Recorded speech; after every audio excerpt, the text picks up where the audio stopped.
Bonjour et bienvenue dans cette première vidéo de présentation du Pérou, où nous aborderons la géographie générale du pays. Bien évidemment, ceci méritera des compléments détaillés, thème par thème et région par région, que nous analyserons au fur et à mesure du développement de la chaîne YouTube. Le Pérou est un pays d'Amérique du Sud, bordé à l'ouest par l'océan Pacifique, au nord par l'Équateur et la Colombie, à l'est par le Brésil, au sud-est par la Bolivie et au sud par le Chili. Sa superficie est de près de 1 300 000 km², soit plus de 2 fois la France, mais avec une population de 34 millions d'habitants recensés en 2024, soit environ la moitié de la population française. Le Pérou est le troisième plus grand pays d'Amérique du Sud, après le Brésil et l'Argentine, mais le quatrième le plus peuplé, avec la Colombie qui le dépasse. C'est donc un pays peu densément peuplé, avec environ 26 habitants par kilomètre carré, largement dû à sa géographie physique assez particulière. Abordons d'abord quelques éléments de géographie humaine et administrative. La capitale du pays est Lima. Elle est surnommée la Cité des Rois, située au centre du long cordon littoral désertique et recense une population de 11 millions d'habitants si on englobe son port de Callao. C'est donc la quatrième ville d'Amérique du Sud après São Paulo, Buenos Aires et Rio de Janeiro. Dans tout l'ensemble latino-américain, Mexico vient se mettre en haut de la liste, reléguant Lima à la 5e position. C'est aussi la deuxième plus grande ville du monde située dans un désert après le Caire. La capitale héberge donc environ 30% de la population totale du pays. En deuxième place, Arequipa, la Cité Blanche, située dans le sud-est du pays, à environ 2400 mètres d'altitude, recense 1 200 000 habitants. Suit à la troisième place, Trujillo, sur la côte au nord de Lima, avec 1 million d'habitants. Chiclayo et Piura, dans le nord du pays, comptent respectivement 600 000 et 550 000 habitants. On complétera cette liste avec Cusco, l'ancienne capitale de l'Empire Inca située à 3400 mètres d'altitude, qui compte 500 000 habitants, et Iquitos, la capitale de l'Amazonie péruvienne, uniquement accessible par avion ou par bateau, avec 450 000 habitants. Le Pérou est un pays encore jeune, avec 29% de la population en dessous de l'âge adulte et 54% entre 18 et 55 ans. Concernant les langues parlées, l'article 48 de la Constitution détermine l'espagnol comme langue officielle et le quechua, l'aymara et d'autres langues aborigènes dans les zones où elles prédominent. Environ 3 800 000 personnes parlent le quechua et 450 000 l'aymara. Le Pérou est un État unitaire et décentralisé et se divise en 3 niveaux. Le national, avec les 3 pouvoirs d'un État moderne, le régional avec 24 départements et le local avec les provinces et les districts.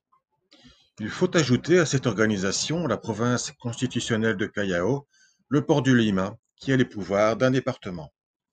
Enfin, la municipalité métropolitaine de Lima regroupe les 43 districts de la capitale avec le maire de Lima qui a autorité sur le district de Lima Centre et sur les autres districts de la capitale pour des projets de grande envergure. Il a été tenté ces dernières années de regrouper les départements en macro-régions, mais ce projet de décentralisation avancée n'a pas abouti suite à l'opposition de la population, notamment par voie référendaire en 2005. Concernant la géographie physique, il est communément admis que le Pérou est divisé en 3 grandes régions naturelles.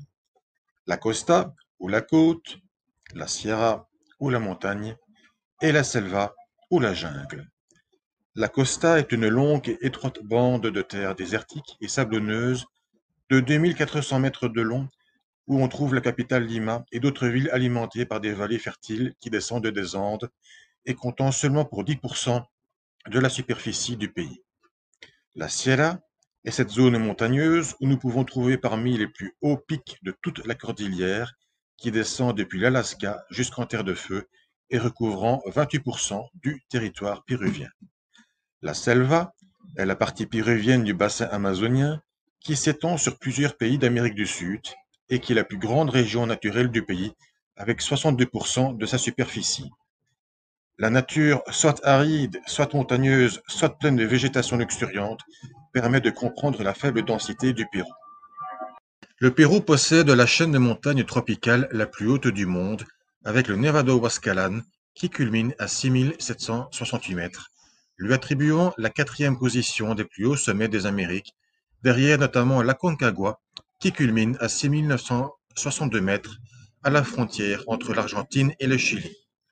C'est aussi au Pérou que l'on trouve la source du plus grand fleuve du monde, l'Amazone, avec une longueur de plus de 7000 km depuis la cordillère Chila, dans la province d'Arequipa, dans le sud-est du pays. Le Pérou partage avec la Bolivie le lac Titicaca, le plus haut lac navigable du monde, situé à 3800 mètres et couvrant une superficie de 8300 km². La cordillère des Andes est le produit du glissement par subduction de la plaque de Nazca sous la plaque sud-américaine. Outre l'imposante chaîne de montagnes, cette manifestation dans la tectonique des plaques produit aussi de très puissants séismes au Pérou, le dernier important ayant eu lieu le 15 août 2007. Son épicentre fut situé à 40 km à l'ouest de la ville de Pisco, à 150 km au sud-est de Lima, et sa magnitude fut estimée à 8.0 à une profondeur de 39 km. Cette puissance et cette profondeur relativement limitées provoquèrent la mort de près de 600 personnes. Toutefois, ceci n'est rien comparé au grand tremblement de terre du 31 mai 1970 dans le département de Ancash, dans le centre du pays, qui produisit la mort de pas moins de 80 000 personnes. Ce nombre catastrophiquement élevé de victimes fut essentiellement dû au détachement de blocs de pierre et de neige depuis le massif du Huascalan vers le village de Yungay, ensevelissant des dizaines de milliers de personnes. Beaucoup plus loin dans le passé, le 28 octobre 1746, eut lieu un séisme au large de Callao, le port de Lima, d'une magnitude de 8.8 sur l'échelle de Richter. Il détruisit une grande partie des maisons de Lima, ville peuplée à cette époque de 60 000 personnes, et produisit un tsunami au bord de Callao, emportant avec lui la très grande majorité de la population. Au total, plus de 10 000 personnes périrent dans cette catastrophe. Sur le plan climatique, le Pérou est aussi très diversifié.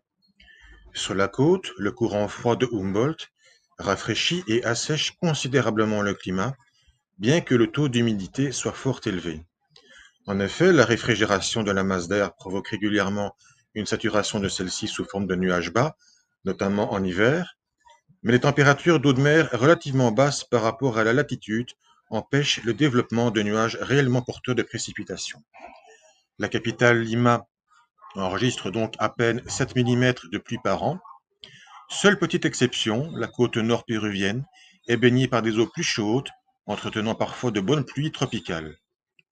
Dans cette zone considérée comme l'été éternel, la température baisse rarement en dessous des 25 degrés, même en hiver, et atteint régulièrement les 35 degrés durant l'été.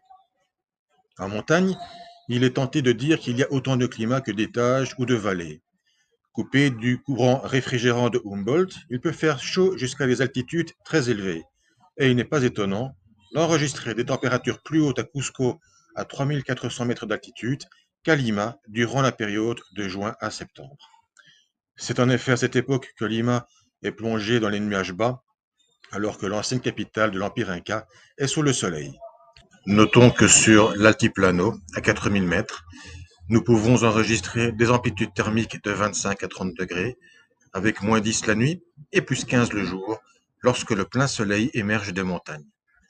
A contrario, de décembre à mars, les montagnes enregistrent régulièrement des pluies.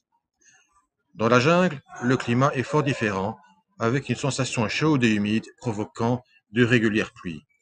D'une manière générale, il est normal d'enregistrer 30 degrés ou plus durant une grande partie de l'année en journée et d'observer des minimales supérieures à 20 degrés. Les quantités de précipitations peuvent avoisiner les 3000 mm par an, soit plus de 3 fois ce que nous enregistrons dans les grandes villes françaises et belges. Cette diversité géographique nous offre des paysages sublimes, notamment dans les parcs nationaux et les réserves que nous pouvons trouver dans tout le pays. Un des meilleurs exemples est sans nul doute le parc national du Huascalan, du nom de la plus haute montagne du Pérou, où nous pouvons admirer des lagunes dont la couleur de l'eau semble inaltérée depuis des milliers d'années et où les montagnes qui les entourent se reflètent dans cette eau turquoise. La splendeur de la lagune de Yanjanuco est un passage obligé au Pérou. Plus vers le sud-est, dans la province d'Arequipa, les canyons de 4000 mètres de profondeur au-dessus desquels survolent les condors le sont tout autant. Sur la côte sud, la réserve nationale de Paracas abrite des flamants roses et d'autres animaux au bord du Pacifique. Et que dire enfin du légendaire Machu Picchu, dont la particularité géographique est d'être au milieu des montagnes, mais aussi de la végétation. Le vieux pic, en quechua, est effectivement presque à la limite entre la Sierra et la Selva, à seulement 2400 mètres. Bref, la diversité géographique du Pérou est un trésor que toute une vie ne suffirait pas à explorer et qui est d'une richesse incomparable.